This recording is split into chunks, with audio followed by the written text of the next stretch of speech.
I have been working here for 2 years, but after what I saw tonight, I might never return.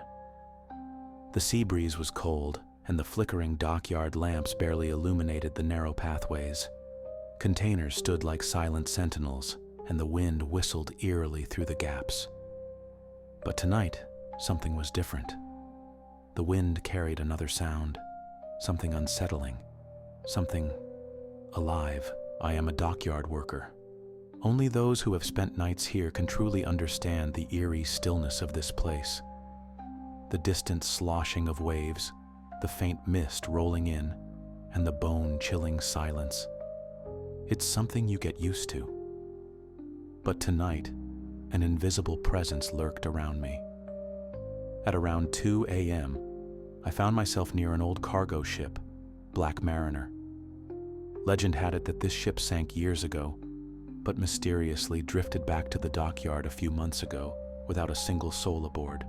No one knew how it returned or who, if anyone, was inside. Curiosity got the best of me, and I decided to board the ship. A musty stench filled the air. The damp wood mixed with something else, something rotten, something reminiscent of decaying flesh. I switched on my torch and noticed wet footprints on the floor. But they weren't leading out toward the sea. They were going deeper inside the ship. As I stepped forward, I felt a sudden push against my back. I turned around, but there was no one there. The wind carried a soft whisper, almost like a breath against my ear. My pulse quickened. I pulled out my camera and started recording. The silence around me grew heavier, suffocating. Below deck, there was a locked chamber. I forced it open, and inside, I found an old diary. The first page bore a chilling message. Whoever comes here never leaves. This ship is no longer just a vessel. It is a prison. A cold realization washed over me. I needed to get out. But the moment I turned, a piercing scream echoed through the ship. My camera slipped from my grasp, and in that fleeting moment before the darkness swallowed me, I saw them. Glowing red eyes staring back at me. I collapsed to the floor, my vision fading.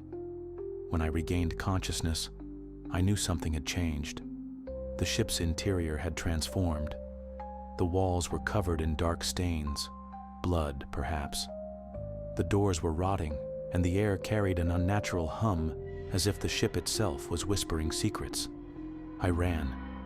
Each step felt heavier, as if unseen hands were pulling me back. I could hear footsteps, mine and someone else's. My breath caught as a cold grip brushed my shoulder. Reaching the control room, I found an old radio crackling with static. Then a voice, deep, raspy, and unmistakably inhuman, whispered, "You have arrived, and now you can never leave." I tried to turn the radio off, but the moment my fingers touched the dial, a hand, cold, lifeless, grasped my wrist. I spun around, and there it was. A ghastly figure with hollow, decayed eyes and a twisted smile. Its skeletal hands reached for me. I tried to scream, but the sound was swallowed by the void. I stumbled into another room, slamming the door behind me. The ocean breeze seeped through the cracks, but it carried an eerie lullaby, like a forgotten soul calling from the deep. I turned the last page of the diary. Anyone who uncovers the truth of this ship will become part of it. Forever.